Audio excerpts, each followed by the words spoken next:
I'd like to get started, everybody. My name is TJ Pempel. I'm a professor at the University of California, Berkeley, and I appreciate everyone's coming out here after a long day and a productive day yesterday and a long morning as well, and from what I can gather, a long evening for many of our participants last night. Let me introduce our panelists, and I'll do this very briefly because you should have the full biographies of all of them in your booklets. To my immediate left is Professor Okonogi Masao. He is Professor Emeritus from Keio University. Next to him, Professor Jo Dong-ho, who is from Eva University, who specializes in North Korean studies. Still further to the left, John Delury at Yonsei University, who is in the Graduate School of International Studies and whose specialty is primarily Chinese studies. Then John Swenson-Wright, who comes to us from Cambridge, England, where he specializes in modern Japanese studies, and he also does a great deal of work on international relations of East Asia.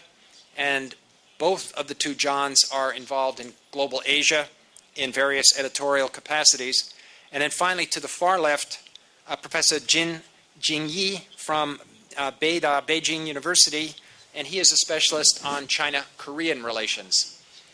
The topic that we're going to address today is essentially the succession issue in North Korea and the question of the prospects that might exist for economic reform and for political reform within the North Korean regime.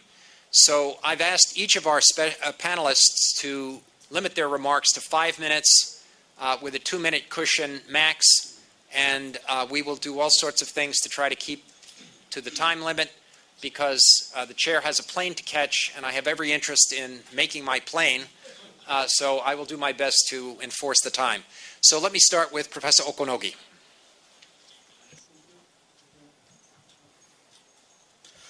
Thank you, Mr. Chairman. But I'd like to speak in Korean, so please use your phone from those from outside. 이 세션 파워 석세션 권력 승계하고 경제적인 개방 개혁 이야기인데 나는 그 스피커로서 그리 적당하지 않을지도 모르겠습니다. 왜냐하면 그 권력 승계는 비교적 순조롭게 되어 있다고 그렇게 보고 있기 때문에 문제 제기를 하지 못한다는 뜻입니다. 내가 보기에는 가장 어려웠던 시기가 역시 2008년 여름부터 가을 그 김정일이 무너졌을 때, 그때가 가장 어려웠을 때였고, 지금은 제3남 김정은의 후계자로서 나와 있고, 그래서 지금 남아있는 그 문제는 그 사람의 개인적인 능력 문제, 사실 그 사람이 지도자로 될 수 있는 그런 능력을 가지고 있는가 없는가, 특히 독재자로서의 능력이 어떻게 무자비하게 단호하게 정치를 할 수 있는가, 그런 능력 문제라고 생각합니다. 아마 김정일이 이 장남으로 비해서 3남 김정은 지정한 것이 그 사람이 그런 능력을 가지고 있다고 보기 때문이 아닌가, 그렇게 봅니다.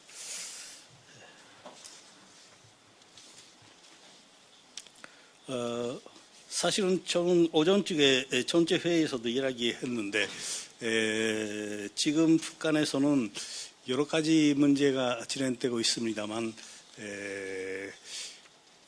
모든 문제가 결합돼서 연결되어서 진행되고 있는 것 같습니다. 예를 들면 지금 지난주에 김정일은 중국 방문해서 후진타오 만나서 여러 가지 회담하고 돌아왔는데, 사실 그 사람이 6.km를 일주일 동안 여행할 수 있는 등간을 가지고 있다는 거, 그리고 중국의 강한 그 지원을 받고 있다는 것을 증명했습니다. 그런데 그건 중국과 북한 관계뿐 아니라 승계 문제에서도 영향을 줄 것이고 대미 관계, 대남 관계에서도 영향을 주는 것이고 그래서 모든 문제가 한꺼번에 김정일 머릿속에서 여러 가지 운영되고 있는 것 그렇게 볼 수가 있습니다. 개인 권력 승계에 대해서는 사실은 그 북한에서는 완조적인 방식으로 그러니까 김정일을 지명하는 식으로서 후계자가 결정되는 것이기 때문에 문제 없다 그렇게 볼 수는 있습니다만 그러나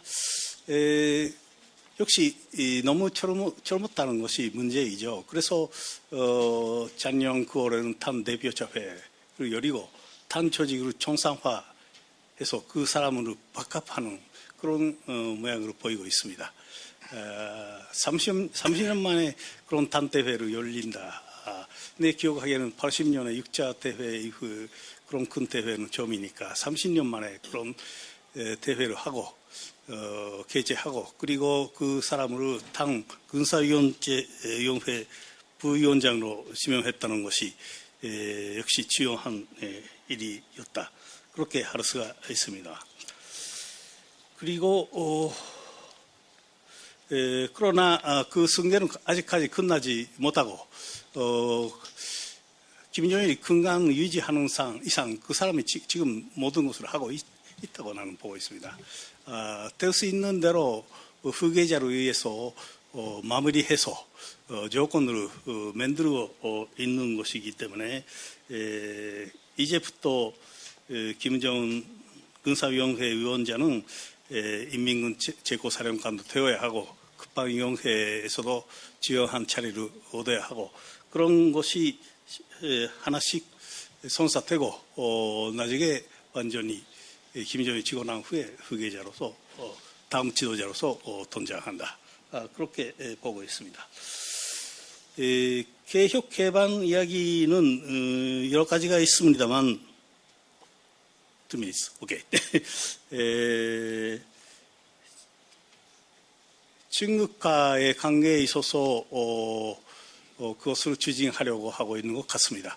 즉 개혁 개방을 하되 주로 지금은 중국을 대상해서 중국이 일행하는 식으로 그것을 추진하려고 하고 있는 것 그렇게 보입니다.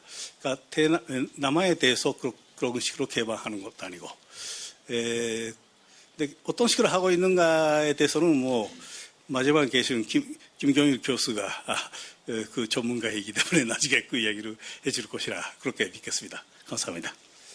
Thank you.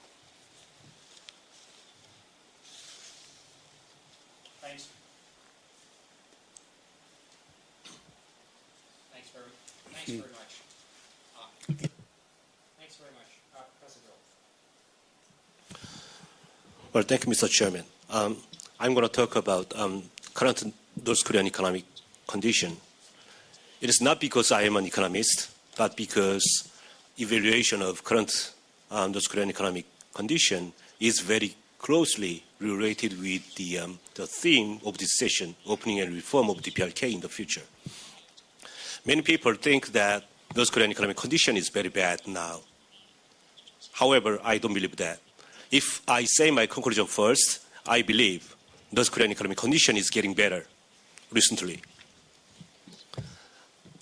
In South Korea, everybody has an incentive to exaggerate the real situation of North Korean economy. For instance, South Korean government or conservatives or the ruling party of South Korea saying that because of principled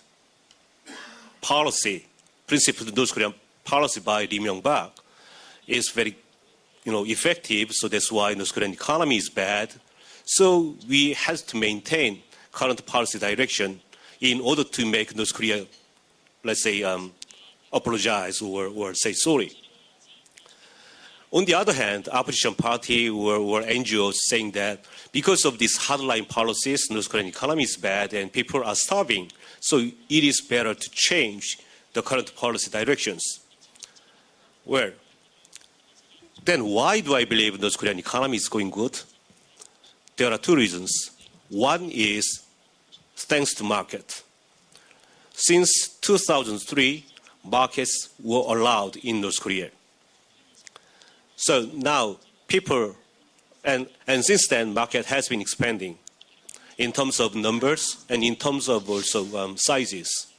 So in the old days, let's say in the middle of 1990s when there was so-called Adios March, if people don't get food from the government, people had no choice but to starve. However, these days, people has an alternative, saying that, going to the market. So people can do business in the market, whereas those who are not able to join the market inside, then they can do, there are kind of porters or barbers or people who are making and selling noodles outside the market. So there are very many chances for market activities. So that's why people are getting better. And so, for instance, in the old days, if North Korean government produces and distributes $100 of wheat, then people just ate. But now, if people have $100 of wheat, then they don't eat. Rather, they make noodles and sell in the market at $100 and $20. So there are $20 of value added, and that's certainly contributing to the positive growth of the North Korean economy. And second point is that there are huge increase in DPRK-China economic cooperation. For instance, last year, DPRK-China trade volume was record high. It increased by almost 30% compared to the previous year. And especially North Korean export to China increased by 50%. And major import items from China are all production goods. Last year, number one import item was energy. Number two is machinery. Number three is electric products. All these are production goods, and it has positive effect on the positive growth of the North Korean economy. So, because of these two reasons, I believe North Korean economy has been getting better in recent years. Do I have 1 or 2 more minutes? Okay. However, there are side effects, of course. Concerning the market expansion, one side effect is that there are gaps in terms of income or living condition among the regions or people, classes. So in North Korea now, there are some group of people who are getting much better than before. However, there are some people who are getting much worse than before. So depending on which side you look at, you can tell, oh, North Korean economy is getting better or worse. So both are right. And number two side effect is that, which is much more serious to the North Korean leadership, is that expansion of markets implies shrinking of planned official sector. So North Korea has declared that they are going to build so-called Gangsong-daegu, strong and prosperous country next year. But that Gangsong-daegu is not any Gangsong-daegu, but socialist Gangsong-daegu. So North Korea has to maintain socialist system regime, but market expansion is very troublesome or risky to maintaining the regime. However, North Korea has no choice but to approve or condone the market activities. So that is the dilemma of North Korean leadership today. Thank you. Thank you very much. Professor Delury. Okay, thank you. To stick with the 5 minutes, I'll try to make 3 points. One, a general conceptual point about the sequencing of economic change and the security situation. And then secondly, where I think the DPRK is in terms of their economic policy, and then thirdly, what I think the implications are for how to best respond to the situation as it is. So I'm going to also focus on the prospects for reform and opening part of the two questions we were given, but happy to discuss succession in the time afterward.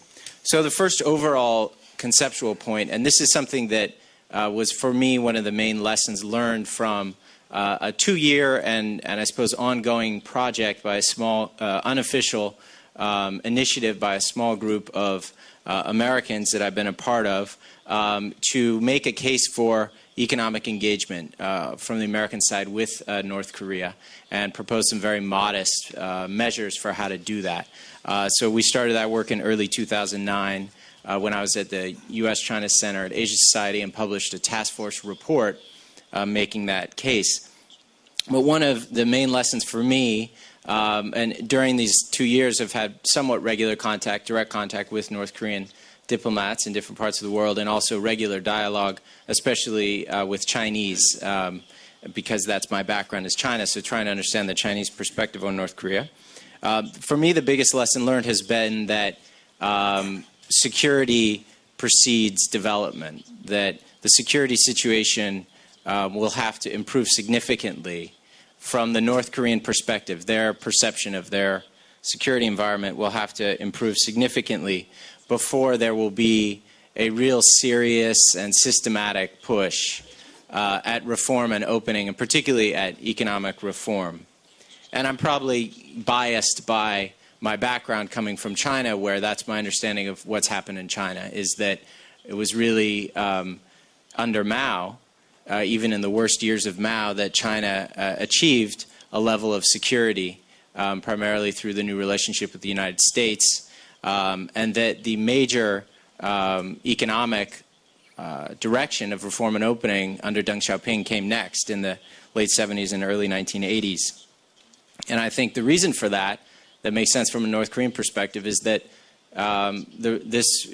if and when they embark on these kind of economic reforms, it's going to be highly destabilizing, as China experienced, most particularly in the 1980s, in the late 80s. And so they're extremely cautious about doing it. In a strange way, as bad as the current situation is, they know what it is, and they think they can survive through it. And so they're quite tentative about embarking on serious reform. So I don't think it's going to happen until they feel much more secure about their prospects to survive and persist as a state and as a regime. In terms of second point, where North Korea is now on its economy and economic policy making, working off of Professor Zhou's description, my sense in talking with North Korean economic officials is that they're in a sort of gray zone in between a centralized, somewhat autarkic, planned economy, which did function at least for some long period of time in North Korea, but ceased functioning a while ago. They're somewhere in between that and a open, market-based economy, commercial economy. So they're in this gray zone, and occasionally they make efforts to, put the genie back in the bottle, and that doesn't work. And occasionally they make efforts, but very tentative ones, toward what looks like some kind of economic reform, and that doesn't really happen. So that's my sense of where they are and where they'll be, perhaps for a while. So the third point, policy implications or response implications of that are that I think the priority in the near term, short term, should be a very different policy than South Korea and the United States are approaching. That South Korea and the United States and others should follow China in encouraging as much economic engagement as possible, including, by economic engagement, I mean not only business deals and trades and joint ventures, but almost more importantly, exchanges, human capacity building or knowledge training. There's a lot of technical terms for it. But getting North Koreans out to learn more about economic management and policy making, and sending more people into North Korea to learn about where they are, to talk with them about the economic issues that they face. To me, that would be a wiser approach, and it could still make room for smart sanctions, but narrowly focused sanctions on weapons of mass destruction, on nuclear counterproliferation, and military to some broader extent, but basically focus those sanctions as narrowly as possible on those issues, and otherwise encourage engagement as much as is possible. And I think the main reason for that is if and when the North Koreans come to this point where they're ready to embark, especially on reform, they're going to need a critical mass of expertise, of people within their system who can advise political leadership that give them the green light or yellow light to figure out how to actually manage this and make these economic decisions and policy decisions. And that's, again, a lesson from China is that's incredibly difficult to do. So it's in the other countries' interest to help North Korea create that capacity within their current elite. As hard as that is to stomach in many political circles, I think that's the best course of action. Thank you very much. Professor Svensson-Wright. Thanks very much. As a historian, I'm naturally wary about making predictions, but let me try and set out a few things which I think are worth thinking about, both in terms of the succession, but also the broader question of where economic reform is headed. I think the evidence suggests that Kim Jong-un is clearly being prepared as the natural successor to his father. We've seen last year his appointment as a four-star general, his appointment as a vice minister to the important Central Military Commission. We've also seen a growing presence visibly on the ground with Kim Jong-un accompanying his father on trips around the country, and most recently, of course, on his trip to China. There have also been reports that January the 1st will now be designated his birthday as a public holiday. And also in January of this year, the North Korean media carried a one-hour documentary on the life of Kim Jong-un. So clearly there's a lot of effort to try and introduce him to the North Korean people. But as previous speakers have mentioned, of course, there are limits to his ability to lead from the front, given his age, his lack of experience. He certainly hasn't had the 18 years that his father had to, as it were, grow into the role as leader of North Korea. And so I think the immediate prospect for who will lead North Korea on the death of Kim Jong-il is that we will see some sort of regency with Kim Jong-hwe, Kim Jong-il's sister, and her husband, Chang Song-taek, probably taking on that role as regents. Looking beyond the personal issues and thinking in terms of the institutional balance of power in North Korea, what's, I think, important to stress in this context is that we've moved in the last 20 years away from the very monolithic model of politics associated with Kim Il-sung to a more pluralistic system in which three key institutions, the army, the party and the state structures, have in a sense been competing and vying for influence. The army with its commitment to a strong military, and as part of that, a strong commitment to maintaining North Korea's nuclear capability. The state as the guardians of the ideological flame, the notion of juche and self-reliance. And the government, and particularly in this context, the foreign ministry, the party perhaps most representative of a pro-engagement, pragmatic approach to dealing with the outside world. Since late 2009, I think the balance has shifted in favour of those more hardline forces within the army and the state institutions. And some reflection of that has been the expansion of the National Defence Commission to incorporate a larger number of state officials. And some have gone further and suggested that the events of last year, the sinking of the Cheonan and Yeonpyeong, bear all the hallmarks, all the fingerprints of those hardliners attempting to assert their authority. But if we step back from actions and look at language and rhetoric, then I think the situation is a little less clear-cut.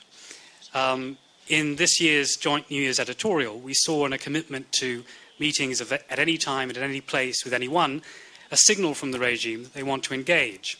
And at the same time, the army, true to its traditional hardline posture, is talking of traitors in the south and clearly seeking to attack the government of Lee Myung-bak.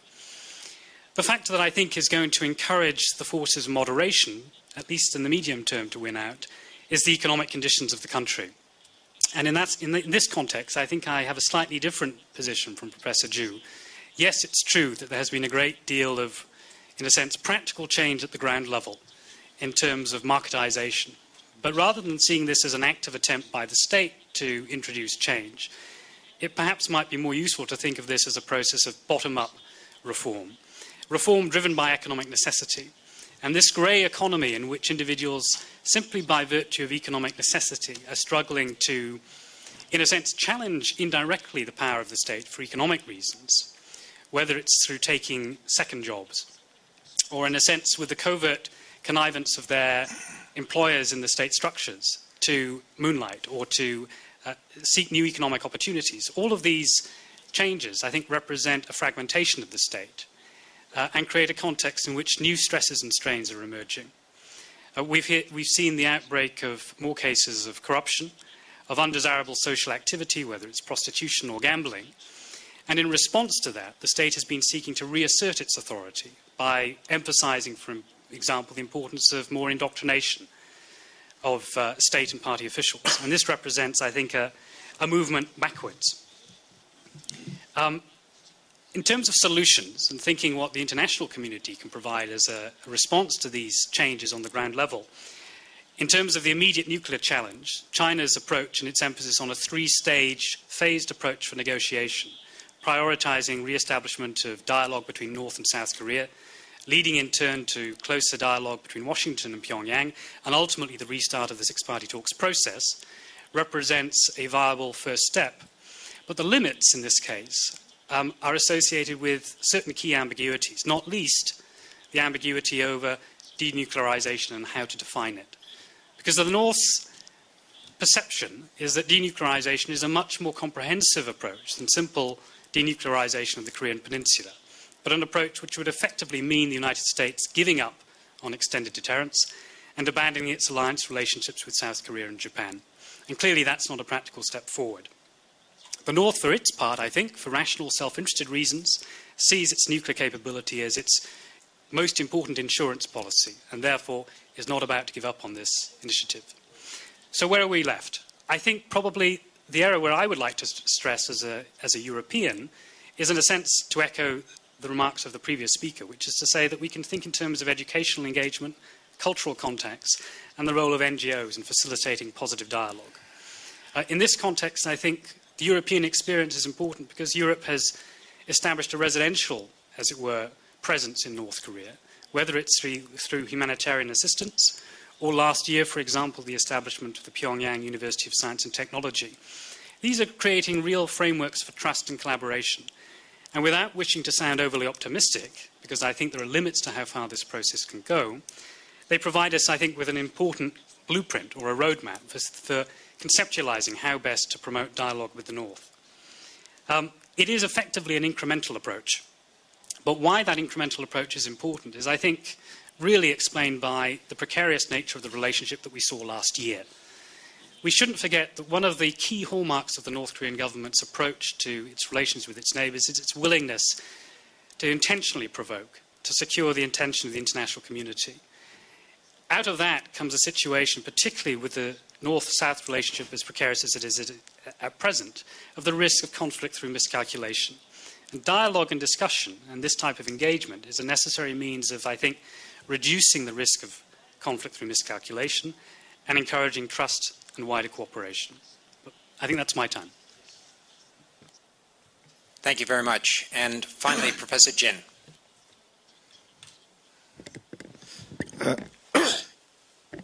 I'm sorry I can't speak English. I speak Korean.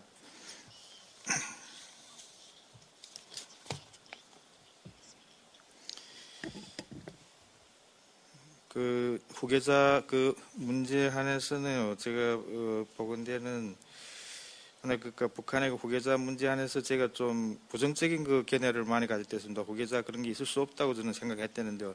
결국에는 뭐 소설 같은 그 이야기가 현실로 됐고요. 그래서 왜서 그 북한에서 이 후계자 구축을 그렇게 서두르는가 보게 되면 제일 중요한 원인은 하나 그 김정일이 그 건강 문제라고 봅니다. 그래서 김정일이 건강이 악화되면 악화될수록 그 후계자 문제가 굉장히 그 다그치는 그런 느낌이 있고요.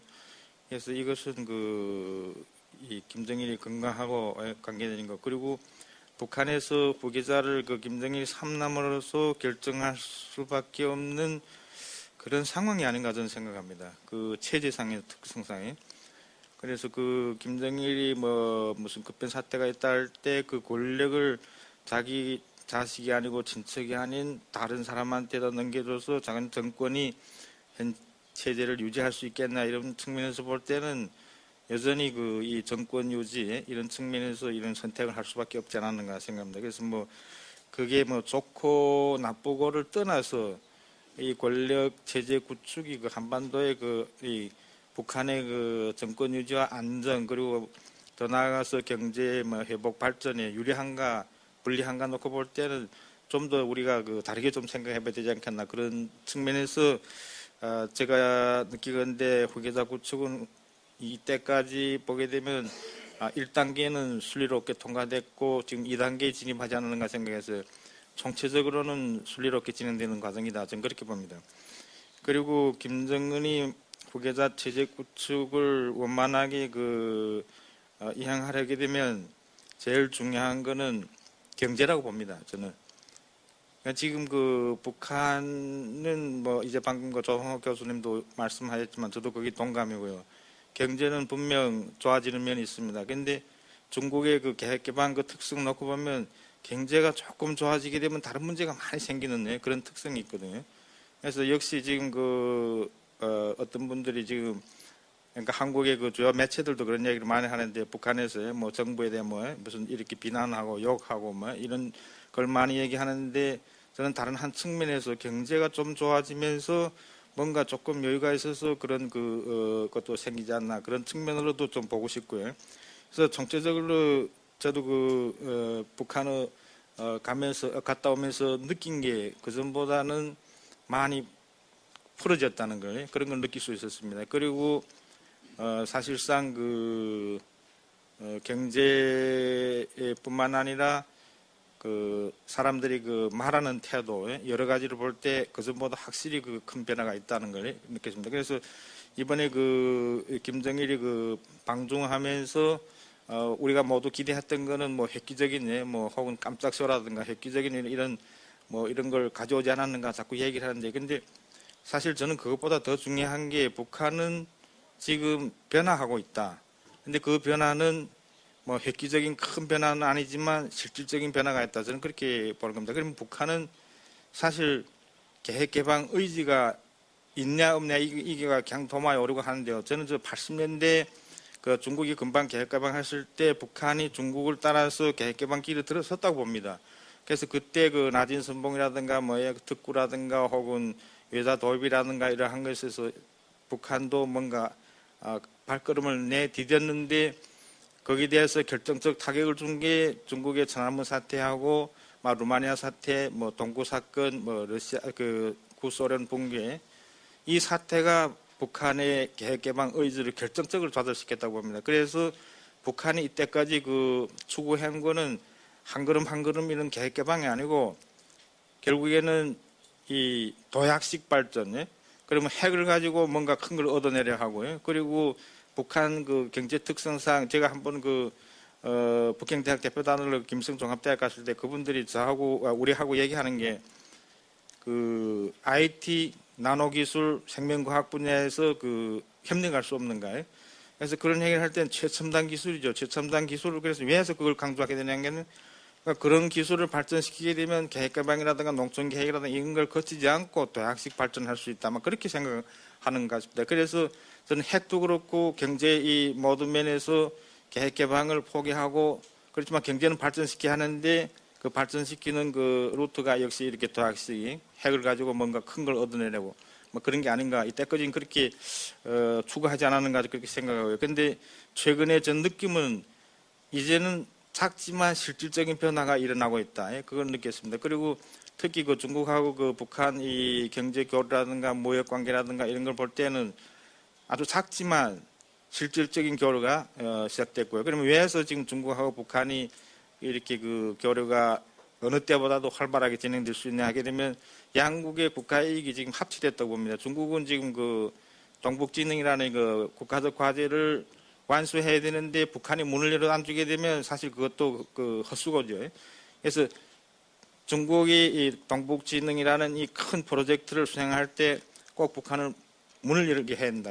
이게 하나 있고, 그리고 또 북한도 현재 상황에서는 이제는 뭐 한국의 그 대북 정책이라든가 미국이라든가 일본의 그 압력이라든가 제재에 그래서 사실 기댈 곳이 중국밖에 없다고 봅니다. 그래서 그런 상황에서 북한도 그전에는 중국에서 그게 되면 수혜를 하는 형식으로 수혜를 받는 형식으로 북한 지원, 중국의 지원을 받고 했지만 이제는 그쪽이 아니고 북한도 주동적으로 자기 그 조혈 능력에 그러면 피를 만들 수 있는 능력을 키워가는 쪽으로 가닥을 잡은 게 아닌가 저는 그렇게 봅니다. 그래서 현 시점에서 물론 그 뭐야 한국의 현재 대북 정책이라든가 일부 그 한국 일각에서는 북한의 뭐야 붕괴되는 쪽으로도 얘기 많고요. 또 그걸 또 기대하는 분들도 많고 한데 현 시점이야말로 북한의 이러한 그 변화를 포착해서 북한이 정말 시장경제 요소를 받아들이게 함으로써 그 경제를 가지고 모든 문제를 해결할 수 있는 그런 계기를 만드는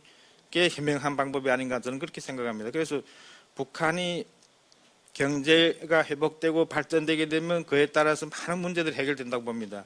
주의력이 경제가 하게 되면 왜 그런가 하면 이 경제를 발전시키자면 우선 시스템부터 바꿔야 되고 하니까요. 그래서 저는 뭐 북핵 문제 같은 것도 사실은 이 경제하고 관련되는 거라고 봅니다. 그래서 이런 면에서 우리 그 한국도 그렇고 중국도 그렇고 이 동북아시아에서 좀 협력해서 북한을 이 시점에 북한을 계획 개방하도록 유도하는 게 이런 쪽에서 협력하는 게 아주 현명한 방법이 아닌가 생각합니다. 감사합니다. Thank you very much. I'd like to thank all of the panelists for being as tight with their time as I had asked them to be, and I deeply appreciate that. I want to raise several questions, and basically the kinds of questions that I want to raise fall into three categories. One is about the succession issue. One is about the question of possible economic reform and political reform. And then the third batch of questions really deal with the issue of what, if any, steps should be taken by the surrounding neighbors of the North Korean regime to encourage the various changes. But let me start with the question of the regime transformation, the regime succession. And Professor Okonogi very explicitly said that you think the regime, the transition has been made. And yet Professor Jin suggested that this was a very hasty regime, and Professor Svensson-Wright suggested that, in fact, there are now many more pluralistic actors in the North. And so I guess I would like to ask Professor Okonogi to begin by commenting on whether he thinks that even though the heir has been designated, whether this will be a smooth power transition or whether there is likely to be internal dispute among the political leadership and among the various sectors within the country.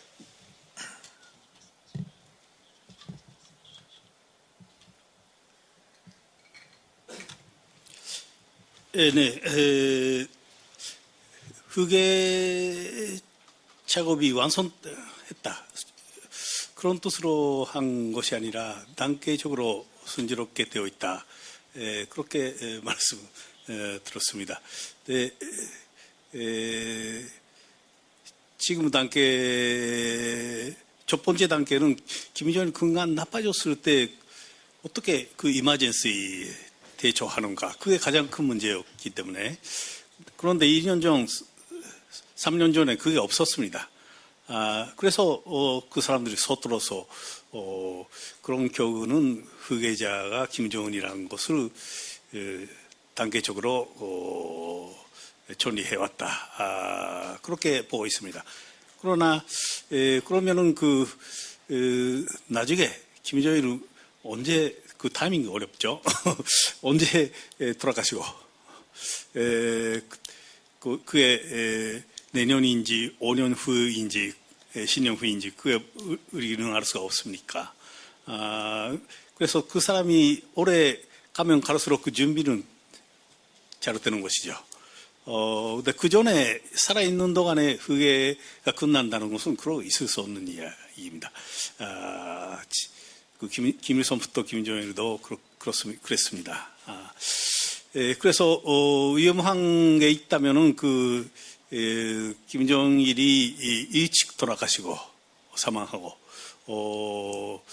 젊은 김정은이 그 권력을 승계해서 모든 일을 해야 하는 그 입지에 그게 일찍 그런 시기가 일찍 오면은 그야 좀 어렵죠.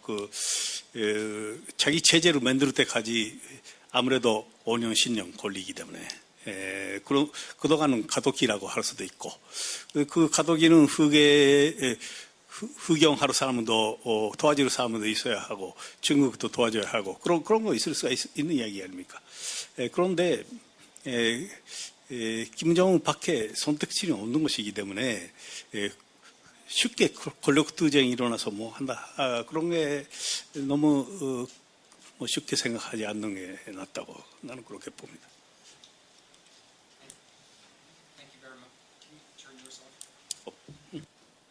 Thank you very much. I wonder if Professor Jin has the same or shares the same view on this, or whether you have a somewhat different view as to the probability of political tensions in terms of the transformation of regimes or leadership.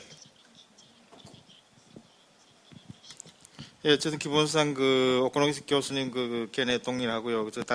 하나에 따게 되면 권력 승계가 순리롭게 되냐 안 되냐의 관건은 김정일 건강이라고 봅니다.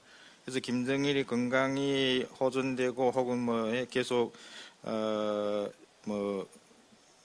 자기 유지할 수 있을 상황에서는 김정일은 북한에서 절대 1인자입니다. 그러니까 절대 1인자 밑에서는 권력 투쟁이라든가 당정군의 무슨 서로 이러한 투쟁들이 있을 수 없다고 봅니다. 그거는 일치하게 나갈 수밖에 없는 상황이고, 그래서 제일 관건은 김정일의 건강에 따라서 뭔가 좌우되는 거 아닌가 하고요. 그리고 만약 지금 상황에서 우리가 예측할 수 없지만 정말 급변 사태가 났다 할 때는 어떻게 과연 전개되냐 할 때는 사실 제 느낌은 그거는 좀 예측 불가능한 상태가 아닌가 생각합니다. 그래서 역시 김정일의 건강에 굉장히 관계가 많다고 봅니다. Thanks. And let me finally ask John Swenson Wright if you have any similar or different thoughts that you'd like to share. 4 quick points, I think, on this question. If the picture that I presented of a regency of sorts takes place when Kim Jong-il dies, one of the really important questions is how much influence Chiang Song-taek is going to have. And he's reputed not to have very strong links with the military. And if the military, partly because of the obvious external security pressures, feels that its interests are being underrepresented, then that raises very important questions about the ability to maintain control. Secondly, I think, is a very important question of legitimacy in the eyes of ordinary North Koreans. How do you persuade the North Korean public? Because I think an element of persuasion will be needed that Kim Jong-un is, in fact, the rightful and natural successor to Kim Jong-il. I mean, this will only be the second time we've had a hereditary succession in North Korea, for obvious reasons. And I think that, therefore, poses a challenge in terms of how he's sold and presented to the wider leadership. The third question, I think, that's going to be really important in terms of stability is how he performs. Because it really is, I think, very much a blank slate on which we're trying to project some sort of sense of who this person is. That's not unprecedented. If one thinks back to 1994, when Kim Jong-il was introduced to the international community and to his own people, we were in a similar type of situation of a lot of ambiguity about what style, what sort of leader he was going to be. So the same situation pertains. And in that context, I think the international community itself will also be part of that wider pluralistic community of actors who have an influence on how the leadership performs. Because a new leader is also a new opportunity for fresh political initiatives. Some might argue that with the transition of power, the West, or the United States in particular, could use this opportunity to make a new, fresh, quite ambitious diplomatic overture And that would in turn, of course, have a real impact in terms of the ability of this man to lead his own people. Thank you very much. Professor Zhou made the interesting point that everybody outside of the North has an incentive to indicate or suggest that the economy is in dreadful shape for political reasons, and his own view was that the economy is not in such bad shape. And I believe Professor Jin shared that view, but both of the two of you both suggested that one of the real keys to the economic success, quote unquote, in in North Korea, is the close relationship with China. And I wonder if either of you have the view that there's also a downside to that to the extent that the North becomes extremely dependent on Chinese foreign direct investment and or Chinese assistance and Chinese breaking of sanctions, whether there's such a growing dependency that the North risks losing the real moves to openness and really becomes an economic subsidiary of China. Maybe I could ask this first of Professor Zhou and then Professor Jin. Well, I am rather optimistic about the future of North Korea and North Korean economy and Kim Jong-un's regime, because, well, next year North Korea will and has to declare they achieve Kangsong-daegu, so-called, strong and prosperous country, whatever happens. So it seems to me that the Kim Jong-il era is going to end essentially if North Korea declares they achieve Kangsong-daegu. That means Kim Jong-un's regime will start next year, where new leader in a new era will need a new slogan. Now in North Korea, Sungun, military first politics is North Korea's national slogan. However, it is nothing but survival logic. When North Korea, Sungun slogan appeared in 1998, when North Korea faced very extremely difficult situation internally and externally. Cold War was over. Soviet Union collapsed. China approached to South Korea. Kim Il-sung died all of a sudden. Adios March started. Hundreds of thousands of people starved to death. So, top priority agenda at that time was to survive. What about no matter how much the cost is. So that's why North Korea introduced Sungun politics, military first politics to survive first. However, whole environment has changed today. As I said earlier, economic condition is getting better. China became G2 and fully supports North Korea, and so on and so forth. And now, and furthermore, North Korea already declared, Kangsong-daegu next year. So Kim Jong-un should need some kind of slogan, not survival anymore, but something related with growth or development. So then, if Kim Jong-un adopts growth slogan, then how it should be done by open door policy. And so DPRK-China economic relationship will expand in the near future, and DPRK's dependence on Chinese will be greater. Thank you. Professor Jin, thoughts on the links to China and economic reform? 예, 지금 중국하고 북한의 그걸 방금 말씀하셨는데요. 사실 중국은 지금 시장 경제 체제고 북한은 아직까지 지금 계획 경제 체제이기 때문에 사실 겨울이라든가 여러 면에서 투자라든가 밸런스가 잘 맞지 않는다고 생각합니다. 그러면 중국이 들어가서 하는 것이 옛날에 식민지처럼 약탈이 아니고 역시 윈윈으로 해서 북한도 이익을 보고 중국도 이익을 보는 그런 상호 관계가 아닌가 생각합니다. 그럼 이 과정에서 저는 변화하는 게 북한이라고 봅니다. 북한이 계속 계획 경제를 해서 꽉 막힌 그런 정책 쓰게 되면 중국에서도 이 시장 경제 체제가 들어가서 설 자리가 없거든요. 그러면 북한 시스템, 북한 체제도 바뀌어야 된다고 봅니다. 그러면 앞으로 이렇게 그 서로 그 교류를 강화하면서 북한이 물론 초기에는 중국에 의존하는 면이 있겠지만 점차 북한 시스템이 변하면서 자발적인 자율적인 그 발전을 이룰 수 있는 그런 토대가 그 마련되리라고 봅니다. 그리고 앞으로 그 북한 경제에서 중국만이 한다고는 저는 안 봅니다.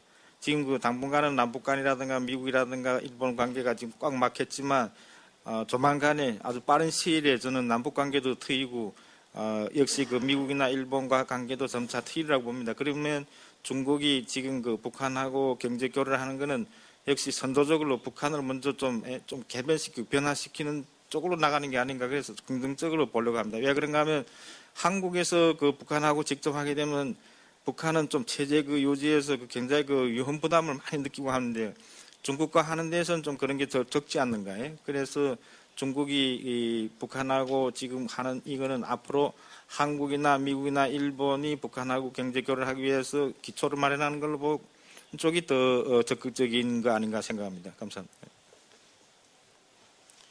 Thank you. I'm going to ask one question on the economics that I suspect either Professor Joe, Professor Jin, or Professor Delury may want to buy into. But one of the things that no one talked about was the monetary reform, which took place really in, as I read it, an effort to pull the profits of traders who were benefiting from the market and essentially a state confiscation of monies made in the market.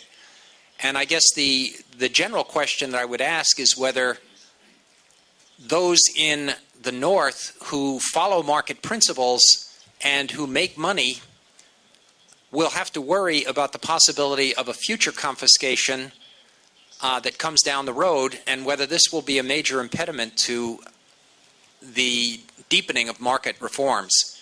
Let me ask John if you have any thoughts on this. I realize that wasn't quite your primary focus, but you were talking about the shift between markets and a planned economy and markets. I don't know if you have thoughts on the monetary arrangements, and then I'll ask Professor Joe and Professor Jin.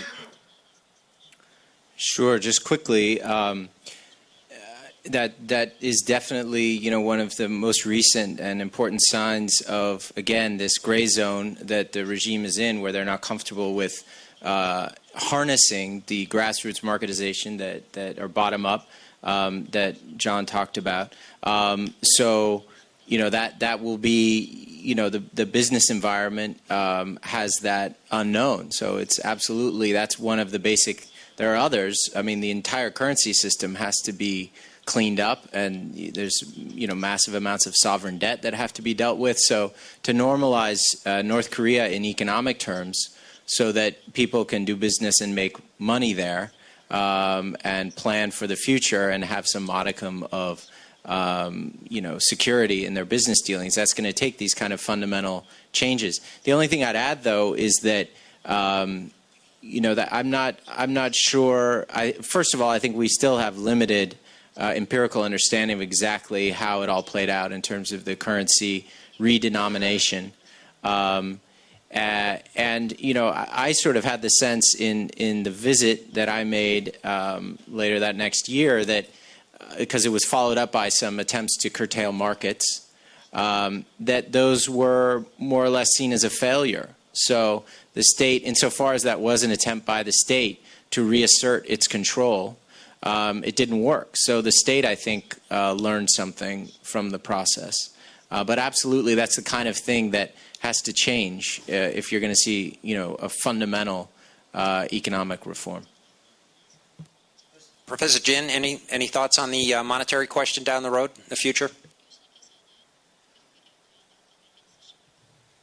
저는 북한의 그 화폐 개혁이 그 주요 원인이 사실은 북한이 그때 화폐 개혁을 실시할 때 경제가 최근 년간에서 그때 제일 좋았을 때입니다. 지금보다는 뭐 그렇지만 화폐 개혁 실시할 때는 그 밑에 전보다는 경제가 굉장히 좋았을 때입니다. 좋았을 때 왜서 화폐 개혁을 했냐 하게 되면 저는 사실은 이 시장 경제 요소를 싹 자르고 계획 경제 통제 이쪽으로 더 가려고 한 게 주요 원인이라고 봅니다. 근데 그게 실패를 했거든요. 그러니까 실패를 했다는 그 자체는 사실 시장 경제의 힘을 화폐 계약 실패로부터 북한에서 터득했지 않나 생각합니다. 그래서 화폐 계약은 뭐 실패했지만 거기서 그 얻은 교훈은 굉장히 북한에 있어서 긍정적이라고 저는 봅니다. Yeah, let me just add one more. I don't think the motive, the basic motive for currency reform about 1.5 years ago in North Korea is not economic, it's political. What I mean is that people who make money most in the market are traders, trading companies, and in North Korea, every trading company has to get approved by the North Korean government, and most big trading companies are owned by military. So, in other words, military people are getting bigger and bigger. So, North Korea is in the process of power transition. So, in order to make Kim Jong-un get power, North Korean Kim Jong-il or North Korean government has an incentive to, squeeze those new big military groups. That is, I think, one of the major reasons for currency reform.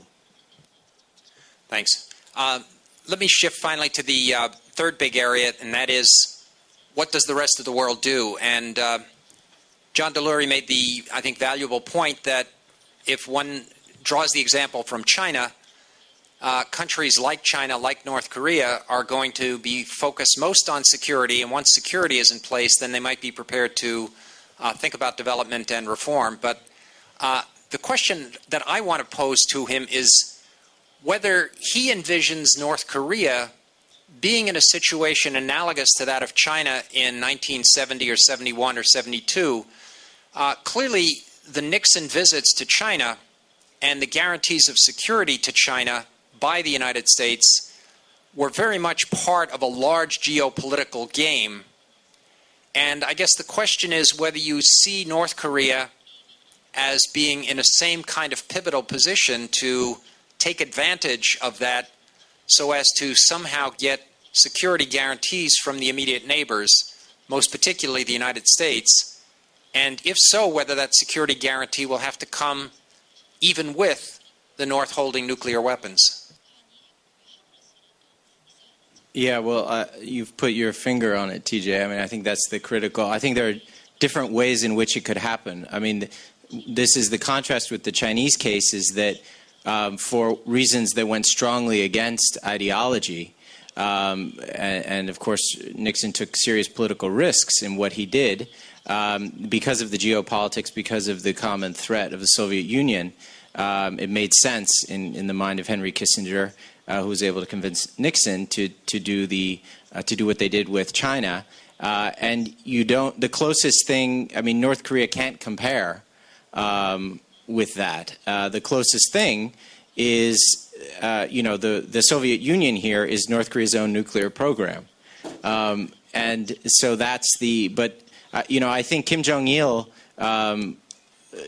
is willing to be Mao, but no American president has wanted to be Nixon. And so far, President Obama is not showing interest in being Nixon either.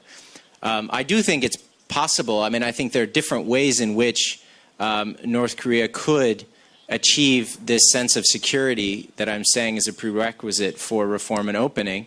One would be through exactly that scenario where if the United States in particular gets to the point where they think North Korea would actually follow through with the plan as outlined in the six-party talks, that would be, from an American perspective, the optimal outcome, the optimal way this could happen, but with a lot of political capital being put up on all sides.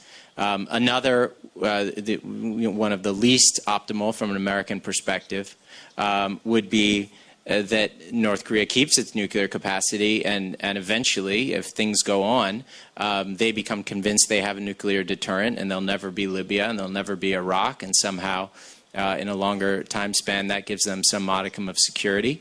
And then, the third would be that China provides the role vis-a-vis North Korea that the United States essentially provides to South Korea. And you have some kind of extended deterrence on both sides that then gives North Korea that. But, North Korea, I think, is unlikely to want to play that role. I think they'd rather have option 2 or 1.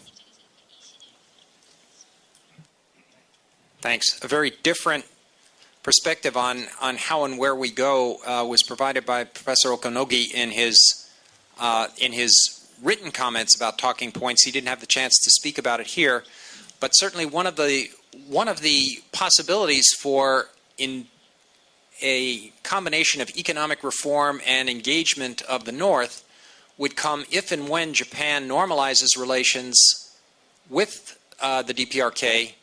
And Professor Okonogi points out in his remarks that basically Japan would be in a position to provide substantial assistance to the North, major financial and infrastructural building.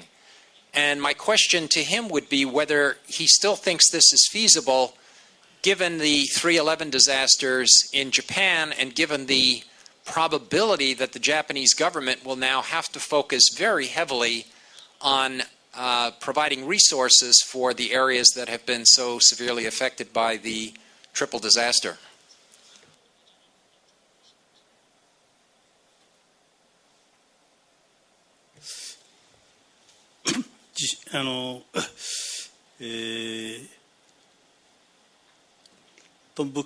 일본의 지진이 국제관계 여러 가지로 영향을 많이 미치고 있습니다만 가장 큰 영향을 미친 분야가 일본의 대북한 전쟁이 아닌가 그런 느낌도 있습니다. 왜 그렇게 생각하는가?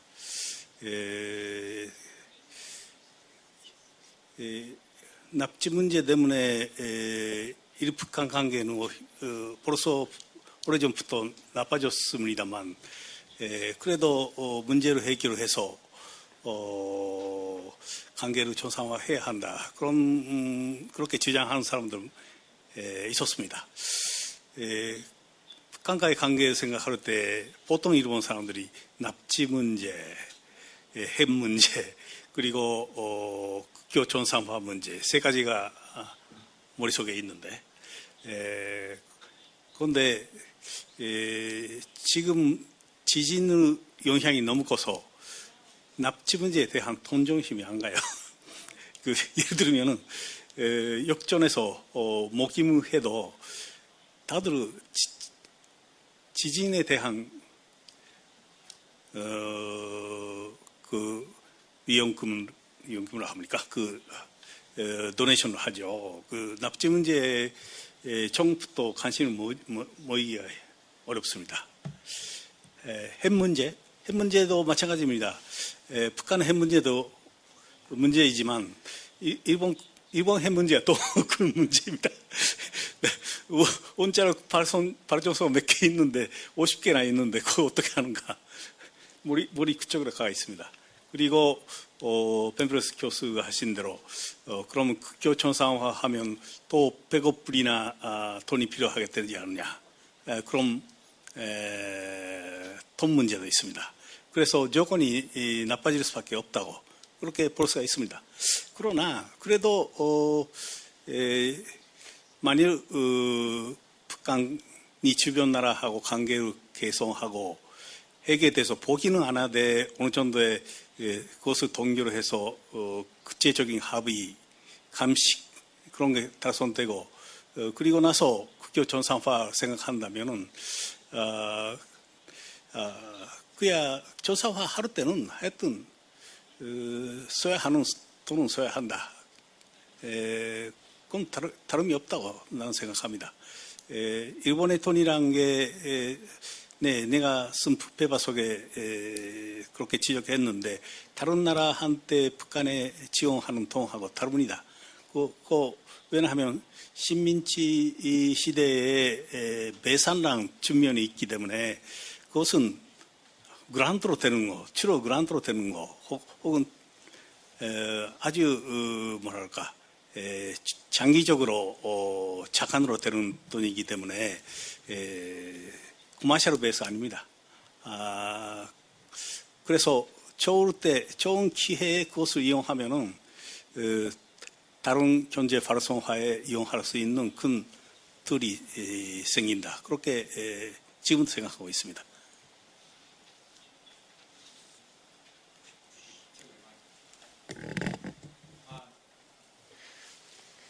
I've probably abused the role of chair, and we only have a couple of minutes left, but I do want to open up the possibility for questions from the floor. I will ask that you be extremely brief, and if you have your questions targeted to a particular individual, that you identify to whom your question is directed. Anybody who would like to raise something? A gentleman back here.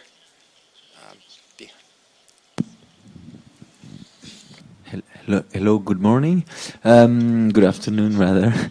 I just a question regarding the connection between the state of the economy and succession.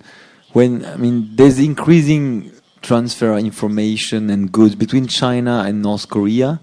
Do you think that increasing the level of living, of livelihood, has become a key concern for the North Korean regime in order to have a successful succession? Do they believe that they need to increase the economic condition to make sure that the regime is successful in its third generation? Because a lot of people now they can compare the situation in China and in Pyongyang or in other provinces. So I'm wondering whether this is a concern for the regime. So maybe Professor Joe Dongo, maybe. Well, I believe Kim Jong-il, the great leader of DPRK, is not evil. He is anyway leader of a country, and North Korea is a country anyway. So the country or the government has to care about their people. So, as we all know, next year North Korea has to declare that they achieve strong and prosperous country.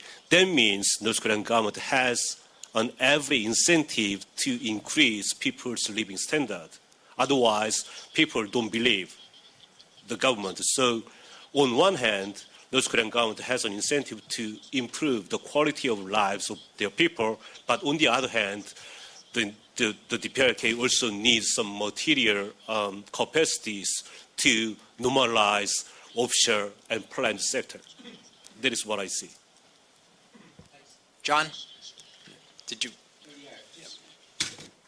Just a quick point on this, because I think there's a tendency to link so many things to succession. It's understandable, but one way analytically is just, if you take out succession, could this still be happening plausibly? And I think even in the case of the emphasis on livelihood, that language at least predates Kim Jong-il's health problems, which is usually considered the trigger of speeding up the succession process. So I would just echo that point, that it's already been part of the North Korean regime. It's the language and its defense of itself, and it's increased in its prominence even prior to all the issues with Kim Jong-il and Kim Jong-un. Sam, and then I'm going to have to call it quits. Let me rephrase the question I asked this morning. Would all of you be willing to reopen the Six-Nation Party, Six-Nation talks, accepting the fact that North Korea is a nuclear state? And if so, are you prepared to accept Japan nuclearization as a result of that opening? I'll be an arbitrary chairman and ask for yes or no answers from everyone. You get two answers, one concerning whether we have to accept the North Korean nuclear material, and then whether you would accept Japan as a nuclear power in response. Professor Okonogi?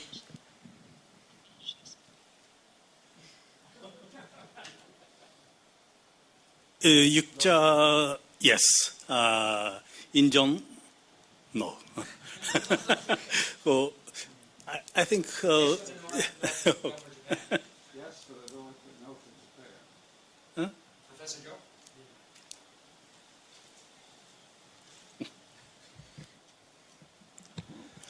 We need a six-party talk to solve North Korea's nuclear program. However, if we really want to solve North Korean nuclear issues, we need much more sincere effort at the six-party talk. Don't just say, stop the program, but we need something to give. Sorry.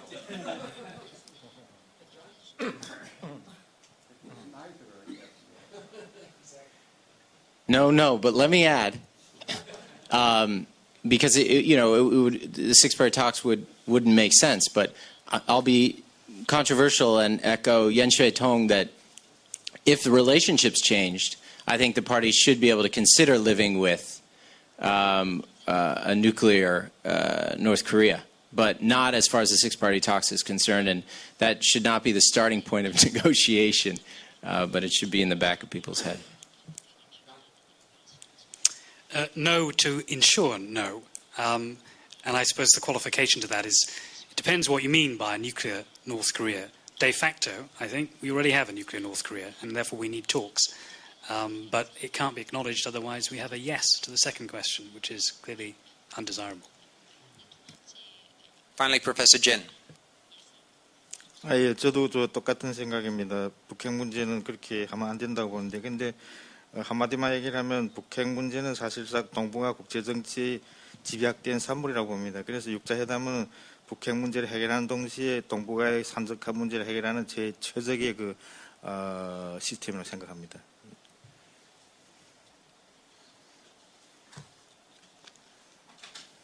I'm afraid we're out of time, so I'm going to have to declare the session officially over. I want to thank people for their patience. I know that many of you may have questions, and some of the panelists may be prepared to answer these independently, but I have a plane to catch, so I'm definitely not going to stick around. But thank you again very much, and please join me in thanking the panelists for a very interesting session.